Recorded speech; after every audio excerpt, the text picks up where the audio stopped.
Bonjour à tous, bienvenue dans cette vidéo. Aujourd'hui on va parler des 6 grandes hypocrisies dans le monde du cheval. La première grande hypocrisie, je pense, qui est malheureusement très répandue, ça va être ma selle coûte cher, donc elle est bonne, elle est bien pour les chevaux. Ça c'est de la bêtise. Tout simplement, ce n'est pas parce qu'une selle coûte cher qu'elle est bonne pour le cheval. Alors effectivement, une selle qui coûte plus cher, logiquement est de meilleure qualité, logiquement elle va aller mieux à un cheval, mais ça ne veut rien dire. C'est tout simplement, je vais prendre un exemple avec nous, c'est pas parce que vous avez des chaussures taille 32 à 2000 € que si vous les mettez à quelqu'un qui fait du 41, ça va être super. Non, c'est débile, totalement débile. Bah là, c'est exactement la même chose. Votre selle, ce n'est pas parce qu'elle coûte cher qu'elle est adaptée à tous les chevaux. Il y a des selles qui peuvent s'adapter à peu près tous les chevaux en changeant l'arçon, etc. Mais ce n'est pas parce que votre selle a coûté 2000, 3000 € ou je ne sais pas quel prix qu'elle va à tous les chevaux. Parfois, la selle qu'ils ont de base de club est beaucoup mieux que votre selle pour eux. Alors peut-être que vous êtes moins confortable dedans, mais encore une fois la question à se poser, c'est qu'est-ce qui est plus important pour vous? Avoir une bonne pratique avec un cheval qui est à l'aise dans son dos, ou vous vous en foutez, ce qui est important c'est que vous soyez bien assis. Encore une fois, c'est des questions à se poser, mais pour le coup je pense que pour tout cavalier qui se respecte et qui a une bonne éthique, c'est quand même préférable de penser au confort et au bien-être du cheval. La deuxième hypocrisie, c'est de dire waouh, il fait des manières, il n'a pas envie de travailler, il est ok ostéo. Il est ok ostéo, il est RAS veto. Faut savoir que votre cheval n'a pas la capacité cognitive de se moquer de vous, de faire semblant, de jouer un rôle. Pourquoi est-ce que je dis ça? En gros, ce qui nous permet à nous humains de faire ça, c'est le cortex préfrontal. Les chevaux, dans leur cerveau, n'ont pas de cortex préfrontal. Ce qui fait qu'ils n'ont pas cette capacité-là de se moquer de vous comme on l'entend souvent. Donc ça, c'est une grosse erreur et il faut l'abolir. Et je sais qu'il y en a qui vont sortir peut-être des théories incroyables. Voilà.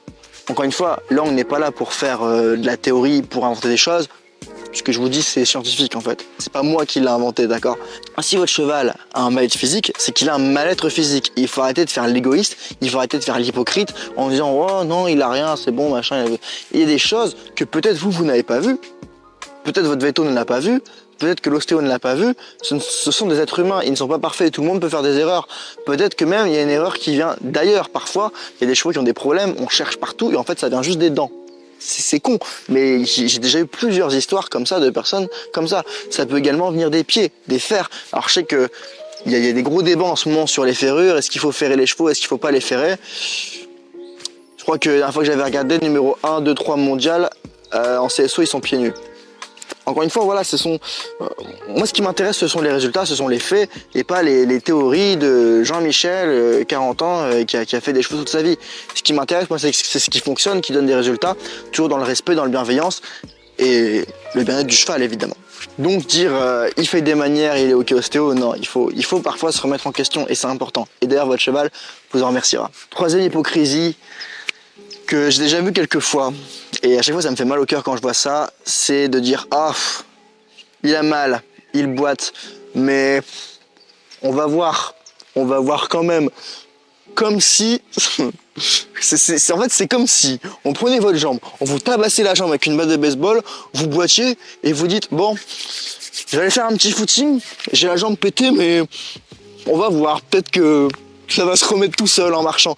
Non, mais faut arrêter d'être faut arrêter d'être au bout d'un moment. Mais il faut arrêter de faire l'idiot. Il faut arrêter la bêtise humaine.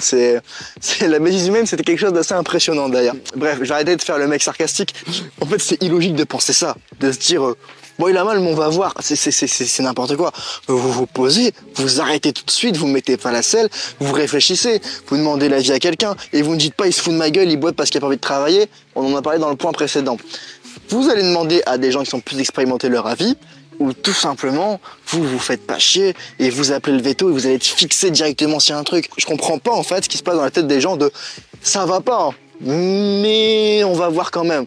J'ai jamais compris. La cinquième hypocrisie, ça va être les chevaux qui sont au box. Plusieurs choses à dire, je vais me faire taper dessus par des gens, mais c'est pas grave. Toute personne qui s'intéresse un minimum à la psychologie du cheval, à comment on vit le cheval de manière naturelle, quels sont les besoins physiques, etc., sociaux d'un cheval, toute personne qui s'intéresse un petit peu à tout ça, tout cavalier qui accorde du bien-être et de l'importance au bien-être de son cheval, c'est que la vie au box pour un cheval c'est très loin d'être l'idéal, voire même ça peut être un enfer. À l'époque, on n'était pas forcément au courant de ça, on pensait que c'était normal, qu'il suffit de prendre le cheval petit, le mettre dans un box, qu'il allait s'habituer et que ça allait être son mode de vie. Aujourd'hui, on se rend compte qu'en fait non, on a beau prendre un cheval qui a vécu toute sa vie au box, on le remet au pré, il kiffe. Donc évidemment, il peut parfois avoir un temps d'adaptation, il y a des chevaux qui vont peut-être déprimer en pâture. Normal, si j'ai vécu toute sa vie dans une boîte et qu'on le met dans un grand espace, il va se dire mais qu'est-ce qui se passe? Donc encore une fois, il faut faire une transition qui est douce, mais vous verrez qu'à la fin de cette transition, le cheval sera beaucoup mieux. L'hypocrisie, elle concerne le fait que la plupart des gens sont au courant de ça, je ne l'invente pas, mais ils vont chercher des solutions en mode oui, mais je ne peux pas faire autrement, c'est dommage, il n'y a pas de pâture à côté. En fait, encore une fois, tout ça pour moi, c'est juste des excuses et de la déresponsabilisation et même de la victimisation. En gros, les gens sont en train de se concentrer sur les problèmes plutôt que sur les solutions. Malheureusement, c'est horrible pour le cheval. Et parfois, les gens, ils vont dire oui, mais tu vois, il y a ce que je voudrais, mais c'est à 30 minutes de route, après ça ferait trop loin, etc. Ok, c'est pas grave.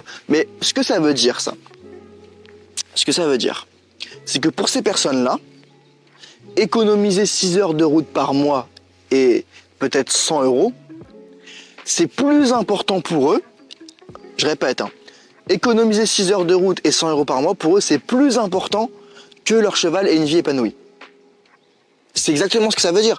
Oui, c'est loin, machin. Non, les faits, c'est ça. C'est que pour eux, économiser 6 heures par mois et 100 €, c'est plus important que le bien-être de leur cheval. Alors, on n'est pas là pour le juger, on n'est pas là pour dire si c'est bien ou si c'est mal. Il y a des gens qui sont comme ça, il y a des gens pour qui économiser 6 heures et 100 € par mois, pour eux, c'est plus important que le bien-être de leur cheval. On n'est pas là pour les juger, mais il faut assumer. C'est ce que je veux dire, c'est il faut assumer. Alors je dis pas que le cheval doit être tout le temps en pâture, etc. D'ailleurs, je suis personne pour dire ça. Mais il y a des solutions alternatives. Il y a des écuries actives, des paddock paradise. Il y en a de plus en plus. Après, il y a d'autres personnes qui vont dire oui, mais moi je peux pas, c'est mes parents, etc. Alors c'est vrai que vous, pour le coup, vous avez un peu l'excuse. Mais c'est vrai que si c'est vos parents qui payent pour le cheval, etc., et que vous êtes jeune, vous n'avez pas la main dessus, vous n'avez pas le contrôle. Du coup, à vous de trouver des solutions alternatives pour faire en sorte que votre cheval vive ça mieux temporairement jusqu'à ce que vous soyez majeur et que vous puissiez justement lui offrir une vie peut-être plus agréable. Et un autre truc, c'est les gens qui vont dire oui mais j'ai pas l'argent. Alors c'est ok de pas avoir l'argent, c'est ok de pas être riche et de pas pouvoir, voilà. Mais en fait, encore une fois, ça m'énerve parce que il faut y penser. Il faut y penser avant d'acheter un cheval, il faut penser à ça. J'ai l'impression il y a des gens, ils sont en mode je veux un cheval, ils achètent un cheval, ils ont pensé à rien à côté. Ils ont pas pensé à la structure, ils ont pas pensé à l'encadrement, ils ont pas pensé au matériel, ils ont pas pensé aux soins, ils ont pas pensé au veto, ils ont pensé à rien. Juste on a le cheval et après on fait quoi? Bon, on sait pas, on est perdu. Et c'est énervant. Alors, moi ça m'énerve parce que il faut être responsable. Vous achetez quand même un être vivant, vous en devenez responsable à partir du moment où vous l'achetez. Et du coup, c'est votre responsabilité de tout faire pour mettre en œuvre, pour lui offrir le meilleur cadre de vie. Et après, pour moi, si on n'est pas capable de lui fournir un bon cadre de vie, dans ce cas-là, on ne fait pas l'égoïste à acheter un animal. On reste tranquille et on verra ça quand on aura l'argent. Mais il faut pas être égoïste, il faut penser à tout ça, il faut être responsable.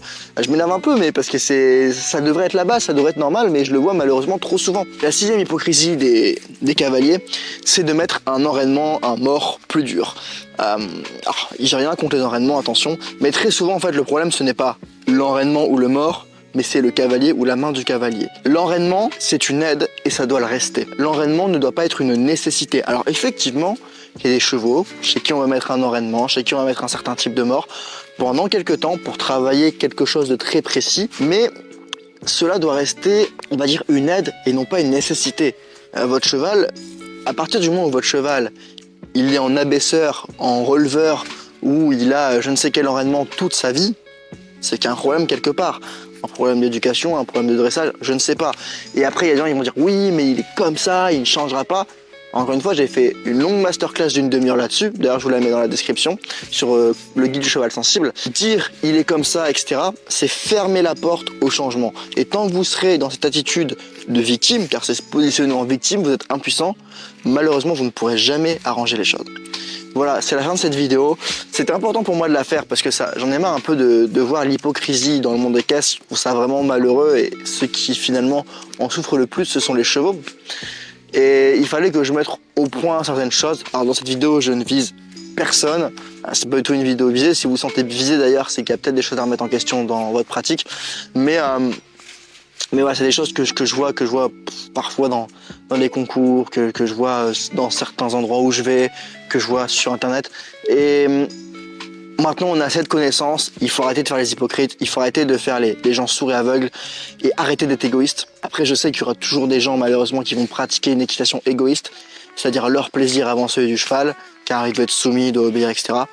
Encore une fois, c'est une vision de l'équitation, je suis pas en train de dire qu'elle est mauvaise ou qu'elle est bonne. Rappelez-vous toujours la bonne chose, il faut se poser la question de qu'est-ce que vous voulez. Est-ce que vous voulez une équitation où votre cheval il est soumis, il est obéi, il a peur de vous, ou est-ce que vous voulez une équitation où vous avez une relation de confiance, de respect mutuel et votre cheval prend du plaisir à être avec vous?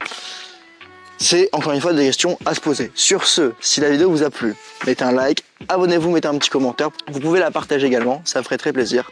Et sur ce, je vous dis à la prochaine. Je viens de créer le guide du cheval sensible dans lequel je te donne les 6 erreurs qui t'empêchent d'avancer. C'est une masterclass de 30 minutes en vidéo, totalement gratuite. Et si tu veux y accéder, t'as juste à aller dans la description. Et puis je te l'enverrai par mail.